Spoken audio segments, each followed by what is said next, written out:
அனைவருக்கும் வணக்கம். சிம்ம ராசினியர்களுக்கு நிகழ்ந்து கொண்டிருக்கும் பங்குனி மாதம் என்ன மாதிரியான நன்மைகள் எல்லாம் ஏற்பட இருக்குது, குறிப்பா இந்த பங்குனி மாதத்தை பொறுத்த வரைக்கும் சிம்ம ராசினியர்களுக்கு என்ன மாதிரியான நன்மைகள் எல்லாம் ஏற்பட இருக்கு, கிரக நிலைகளின் ரீதியாக அமையிருக்கும் சாதகங்கள் என்ன, பாதகங்கள் என்ன, மேலும் என்ன மாதிரியான முன்னேற்றங்கள் எல்லாம் உங்களுடைய வாழ்வில் ஏற்பட இருக்கு, குறிப்பா இந்த மாதத்தை பொறுத்த வரைக்கும் கிரகங்களுடைய சஞ்சார நிலைகள் என்ன என்று பார்க்கும்போது ரிஷபத்தில் குரு பகவானும், மிதுனத்தில் செவ்வாயும், கன்னிராசியில் கேதுவும், கும்பத்தில் சனி பகவான், மீனத்தில் ராகு, சுக்கிரன், புதன், சூரியன் ஆகிய கிரகங்கள் இணைந்து சஞ்சரிக்கிறாங்க. இந்த கிரகங்களுடைய சஞ்சார நிலைகளின் காரணமாக சிம்மராசினியர்களுடைய வாழ்வில் குடும்ப சூழ்நிலை ரீதியாக உத்தியோகம், தொழில், வியாபாரம், கலைத்துறை, அரசியல் துறை, மாணவ மாணவிகள், விவசாய துறையினர், பெண்மணிகள் என அனைவருக்குமே என்ன மாதிரியான நன்மைகள் எல்லாம் ஏற்பட இருக்கு, குறிப்பாக குடும்ப சூழ்நிலை ரீதியாக உத்தியோகம், தொழில், வியாபாரம், கலைத்துறை, அரசியல் துறை, மாணவ மாணவிகள், விவசாய துறையினர், பெண்மணிகள் என அனைவருக்குமே என்ன மாதிரியான முன்னேற்றங்கள் எல்லாம் ஏற்பட இருக்கு என்பது குறித்தான முழுமையான பதிவு தான் இந்த வீடியோல நம்ம விரிவா பார்க்க போகிறோம். அந்த வகையில சிம்ம ராசியை சேர்ந்த மகம், பூரம், உத்திரம் முதல் பாதம் வரை உள்ள நட்சத்திரக்காரர்களுக்கு இந்த பங்குனி மாதம் முழுவதுமே குடும்ப சூழ்நிலை ரீதியாக என்ன மாதிரியான நன்மைகள் எல்லாம் ஏற்பட இருக்கு என்று பார்க்கும்போது அஷ்டம சுக்கிரன் உங்களுக்கு அளவற்ற நன்மைகளை தரக்கூடிய நிலையில் சஞ்சரிக்கிறாருங்க. அவர் அங்கு உச்சமாக இருக்கிறார், உங்களுடைய ஜீவனக்காரகராகவும் விளங்குகின்றாருங்க. எனவே பற்பல நன்மைகளை நீங்கள் பெறக்கூடிய ஒரு தருணமாக தான் இக்காலகட்டம் அமைஞ்சிருக்குது. அது மட்டும் இல்லாம தம்பதிகள் கருத்து வேற்றுமை மறையுங்க. வணிகம், தொழில், வேலை, உத்தியோகம் இவற்றில் எதிர்பார்த்த நன்மைகளை பெறலாங்க. லாபஸ்தானத்தில் செவ்வாய் இருப்பதாலும் அவர் உங்களுடைய பாக்கியாதிபதியாக விளங்குவதாலும் உங்களுடைய காரியங்கள் வெற்றி பெற போட்டி தேர்வுகள் சாதகமாக இருக்குங்க. அது மட்டும் இல்லாம இந்த காலகட்டத்தை பொறுத்த வரைக்கும் இந்த சாதகமான அமைப்புகளை பயன்படுத்தி கொண்டு இந்த பங்குனி இந்த மாதத்தை பொறுத்த வரைக்கும் நற்பலன்களை நீங்கள்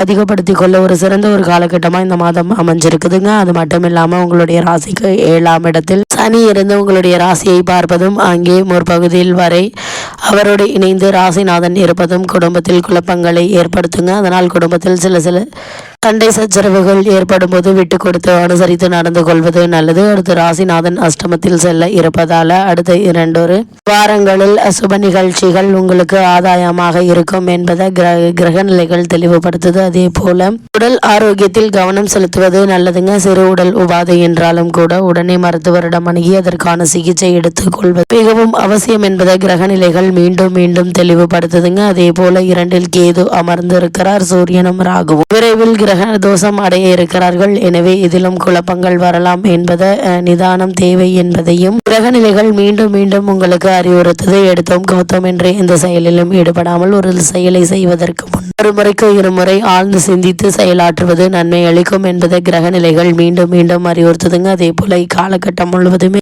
சுக்கிரன் மற்றும் செவ்வாய் ஆகியோர் நன்மை செய்யும் விதத்தில் சஞ்சரிக்கிறாங்க. வரவும் செலவும் சமமாக இருக்குங்க. உங்களுடைய ராசிக்கு வாக்கு தனஸ்தானத்தில் கேது நிலை கொண்டிருப்பதால் பிறருக்கு வாக்களித்து விட்டு அதை நிறைவேற்றுவதற்கு நீங்கள் பாடுபட வேண்டியிருக்கும். அதிக ஜாக்கிரதையினால பணத்தை இழக்க நேரிடுங்க. அதனால இந்த பண விஷயங்கள்ல அதிக கவனத்தோடு இருப்பது நல்லது. குடும்பத்தில் ஒற்றுமை அதிகரிக்கும். உங்களுடைய ராசிக்கு அஷ்டமஸ்தானமான 8ஆம் இடத்தில் ராகு சஞ்சரிப்பதால் சிறு விபத்துகள் ஏற்படுவதற்கான வாய்ப்புகள் இருக்குதுங்க. அதனால் இரவு நேரங்களில் வெளியில் செல்வதை தவிர்த்து கொள்வது நல்லது. அதே போல சப்தம ராசியில் சூரியன் சனி சேர்க்கை நிகழ்வதால மனைவியினுடைய உடல் நலன் கவனமாக இருப்பது நல்லது. பிறருக்கு உதவி செய்வதற்காக ஜாமீன் கையில் தேடுதல், பணம் கொடுப்பது ஆகியவற்றை கண்டிப்பாக தவிர்க்க வேண்டும். திருமண சம்பந்தமான முயற்சிகளை மேற்கொண்டு வரும் சிம்மராசினியர்கள் வரனை பற்றி தீர விசாரித்து ஆராய்ந்து அதற்கு பிறகு வரனை நிச்சயிப்பது மிக நல்லது என்பதை கிரக நிலைகள் மீண்டும் அறிவுறுத்துதுங்க. அதே போல சிம்மராசியை சேர்ந்த உத்தியோகஸ்தர்களுக்கு இக்காலகட்டங்கள்ல மேலும் என்ன மாதிரியான நன்மைகள் எல்லாம் ஏற்பட இருக்கு என்று பார்க்கும்போது ஜீவனஸ்தானத்தில் குரு பகவான் அமர்ந்துள்ள நிலையில ராகுவும் ஜீவனக்காரகரான சனி பகவானும் அனுகூலமாக இல்லங்க. அன்றாட பொறுப்புகள்ல நீங்கள் கவனமாக இருப்பது நல்லது. அதே போல் மேலதிகாரிகளுடன் சற்று அனுசரித்து நடந்து கொள்ள வேண்டுங்க. சிலருக்கு இடமாற்றம் ஏற்படுவதற்கான சாத்தியக்கூறுகள் இருக்குது. உங்களுடைய விருப்பத்திற்கு மாறாக அது இருக்குங்க. அவற்றை ஒப்புக்கொள்வது உங்களுடைய எதிர்காலத்திற்கு நன்மை செய்யுங்க. புதிதாக வேலைக்கு முயற்சித்து வரும் சிம்மராசி அன்பர்களுக்கு திருப்தி தராத வேலை கிடைக்குங்க. இருந்தாலும் இந்த வேலையை ஒப்புக்கொள்ளுங்க. ஏன்னா இந்த வேலையை அடிப்படையாக வைத்து கூடிய விரைவில் நல்ல ஒரு வேலை கிடைப்பதற்கான சாத்தியக்கூறுகள் அதிகம் இருக்கு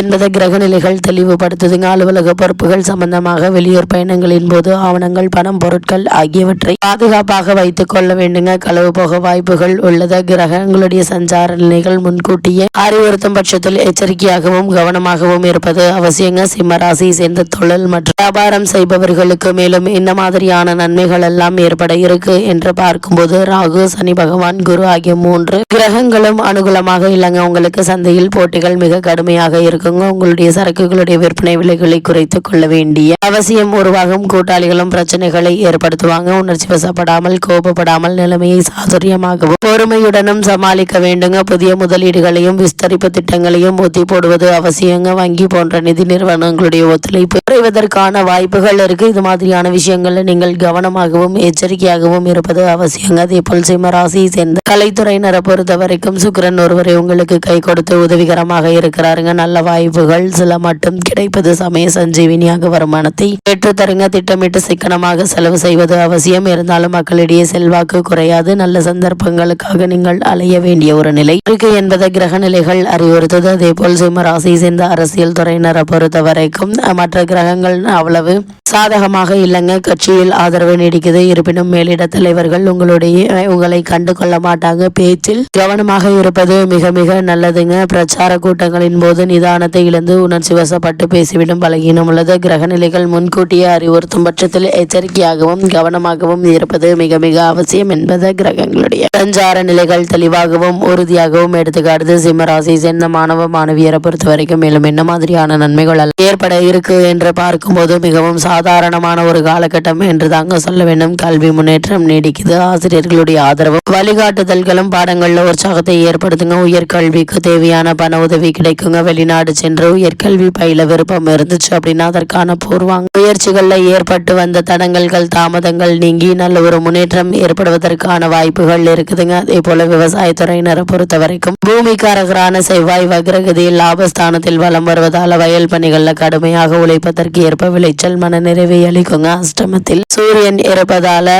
பழைய கடன்கள் தொல்லை தருங்க. கால்நடைகளுடைய பராமரிப்பில் அதிகமாக செலவு செய்ய வேண்டி இருக்கும். அடிப்படை வசதிகளான உரம், தண்ணீர் ஆகியவை கிடைக்குங்க. இதனால் தேவையில்லாத கவலை வேண்டாங்க. அதே போல பெண்மணிகளை பொறுத்த வரைக்கும் பெண்மணிகளின் நன்மைகளுக்கு பொறுப்பேற்றுள்ள குரு மற்றும் சுக்கிரன் ஆகிய இருவரும் சுபத்துவ பாதையில சஞ்சரிப்பதால மகளிருடைய மனதில் பிரச்சனைகள் இருக்காது. குழந்தைகளுடைய கல்வி முன்னேற்றம் மகிழ்ச்சி அறிக்குங்க. திருமண மாலைக்காக காத்திருக்கும் கண்ணியருக்கு நல்ல ஒரு வரன் அமைய இருக்குது. குருவும் சுக்கிரனும் வேலைக்கு முயற்சித்து வரும் பெண்மணிகளுக்கு தடங்களும் தாமதங்களும் ஏற்பட்டு அதன் பின் வேலை கிடைக்கும் என்பதை கிரக நிலைகள் தெளிவாக அறிவுறுத்துதுங்க. குறிப்பா சிம்ம ராசினியர்களை பொறுத்த வரைக்கும் உங்களுடைய ராசிக்கு 8ஆம் இடத்தில் ராகுவும் 7ஆம் இடத்தில் சனி பகவானும் நிலை கொண்டுள்ளதால குடும்ப பிரச்சனைகள் டென்ஷனை ஏற்படுத்துங்க. உணர்ச்சி வசப்படாமல் இருப்பது மிகவும் அவசியம் என்பதை கிரக நிலைகள் மீண்டும் மீண்டும் அறிவுறுத்துதுங்க. அது மட்டும் இல்லாம சிம்ம ராசினியர்களுக்கு கிரக நிலைகளின் ரீதியாக கூறப்படும் பரிகாரம் என்ன என்று பார்க்கும்போது ஞாயிற்றுக்கிழமை அருகாமையுள்ள சிவன் கோவிலுக்கு செல்லுங்க. தினசரி எழுந்தவுடன் கிழக்கு நோக்கி நின்று சூரிய உதய காலத்தில்